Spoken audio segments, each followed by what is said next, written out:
everyone, and welcome to another edition of the Computer Doctor Show, mobile edition. And I thought in this video I would answer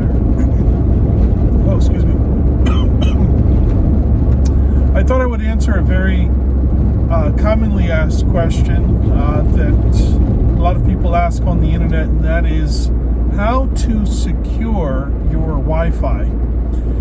And this goes for both Wi-Fi and Wi-Fi extenders. The reason why this is such an interesting topic is for some people may be paying for the amount of data or the amount of information that is being used on their internet account. So what this basically entails is the possibility of someone else using the internet without your permission, and then running up your data usage on your internet service. And ultimately, if you are the person responsible for that internet service, you're going to be paying for that extra usage. Okay?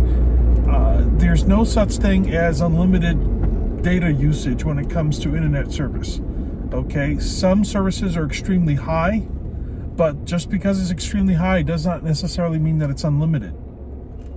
If you go over these limits, or somebody steals your Wi-Fi password or your Wi-Fi connection, and they start using that connection to download all kinds of things, then eventually you're going to use up your data limit, and anything beyond that data limit could be charged, and you could be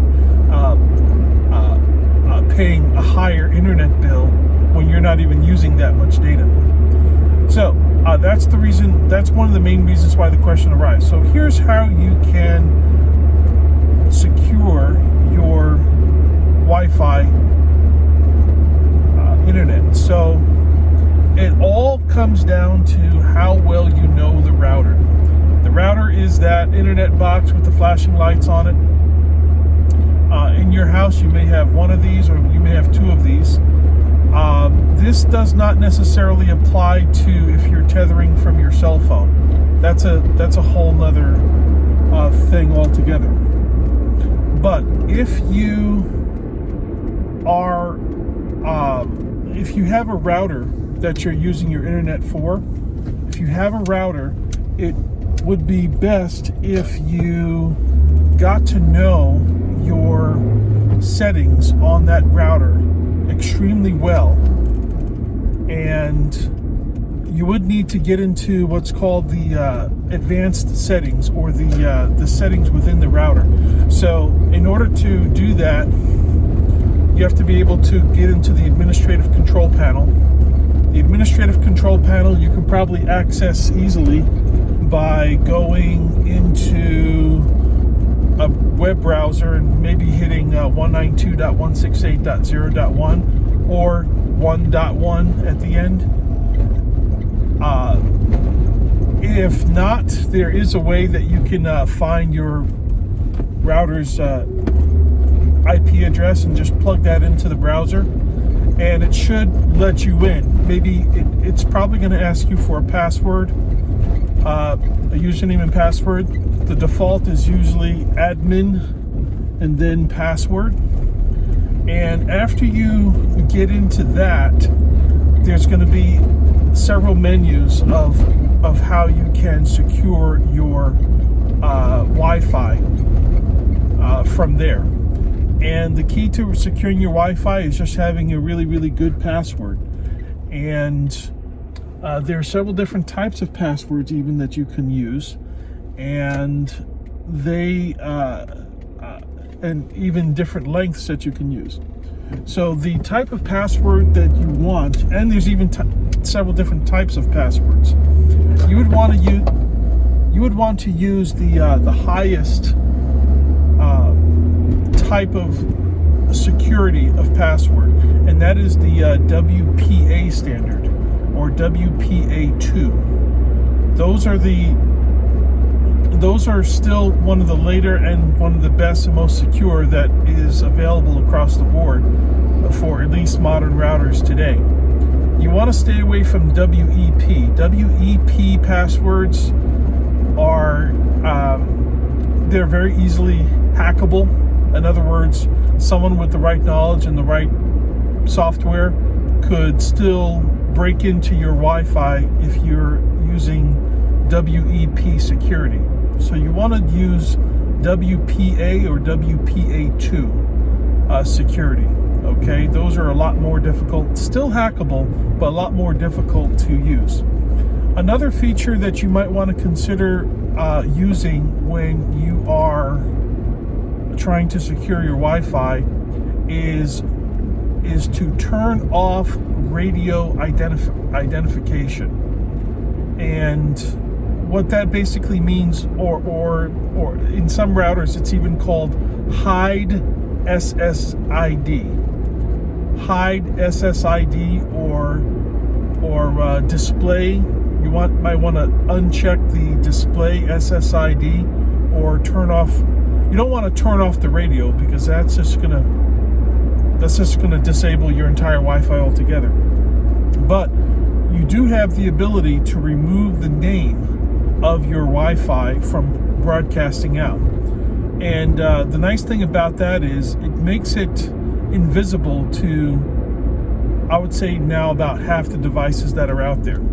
So if someone's somebody's out there looking for Wi-Fi to try to connect to, the chances of them finding yours, if you're hiding your SSID, is slim to none. Okay, in order for them to hack into your account or to start using your internet, they have to first know that it's there. But if your SSID is hidden, they can't get in. They have to first know that it's there in order for them to hack into it. So hiding your SSD is a good idea. It does make it difficult if you get like a new device. You have to actually type in the name instead of it automatically finding the name. Like if you have any more new devices, and if you have friends over or people that or you buy a new phone, you have to set it up your Wi-Fi. It's going to be a little bit harder now because now you don't know the name, and the name isn't automatically appearing in your list. So it can cause a little bit of difficulty in the, as you move forward with your connectivity, but it's a lot more secure. Okay. So again, just to review some of these key features, you want to know your router very, very well.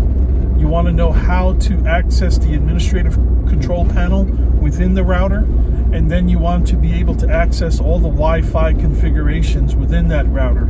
Okay, giving it maybe hiding the SSID name and using WPA encrypted passwords, and not using WEP passwords on that.